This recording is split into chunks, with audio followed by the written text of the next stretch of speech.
Hi there. This story submission is from Ruby, and it sounds like quite the adventure. It had ended.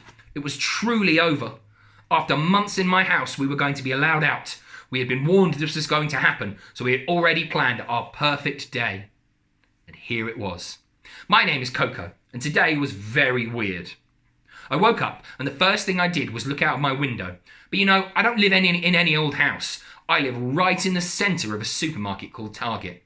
I looked, and literally there was a swarm of people outside my window. Most of them were coming to Target to get clothes or some people makeup. I couldn't believe how many people were there. I got up, then I went to my mum, and me and her went to get our nails done. So we walked out of Target and drove our car to the nail place.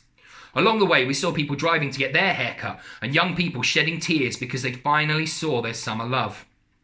We got there after a while, so we got our nails and we were talking about the global pandemic and how many strong people survived. It felt like we were on top of the world.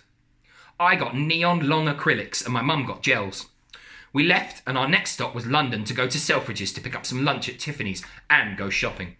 We got on the train and we saw this huge marble horse shining in the beautiful sunlight. I went up to it and touched it. All of a sudden it shot down the train station.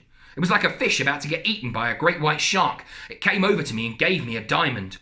The horse said, "Protect with your life, dear.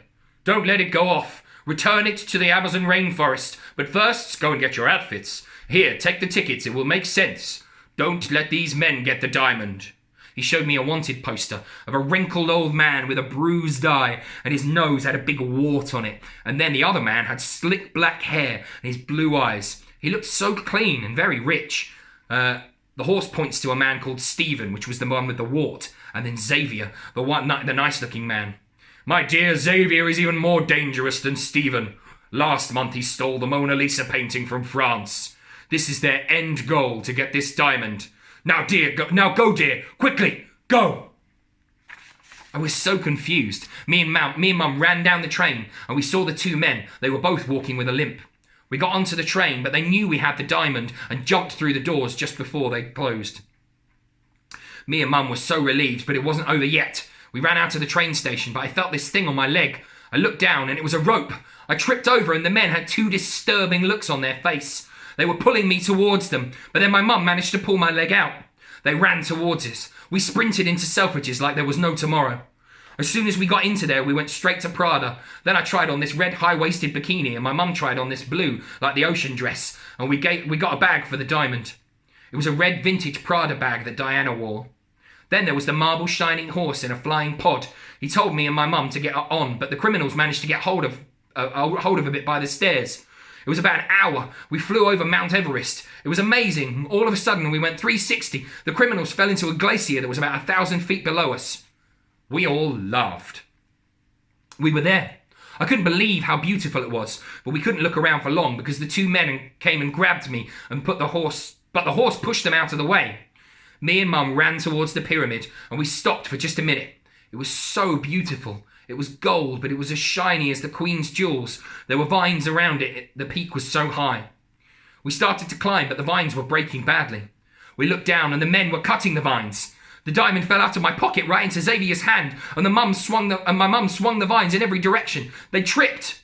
I grabbed the diamond as quickly as I could. I climbed the pyramid and slammed it in the peak. All of a sudden, there was a gold beam of light in the sky, and the world was back again. The Amazon tribe came and collected the criminals, and they were going to become peasants for the king of the Amazon forest, aka the tigers. I climbed down from the pyramid and I hugged my mum. We were both very happy, but there was one problem. We were stuck in the middle of the rainforest, or we thought we were. A new pod came, but this pod was pure gold. It was beautiful. We stepped into the pod and it zoomed off. We went over the tiger's den and we saw them begging for forgiveness, the bad guys. We finally made it halfway home. We stopped in Brazil to go to the carnival and we partied until 1 a.m. The final stop was the Queen of England's house. She crowned me and my mum as knightess, and the marble horse took us home, and we all said goodbye, and we all lived happily ever after.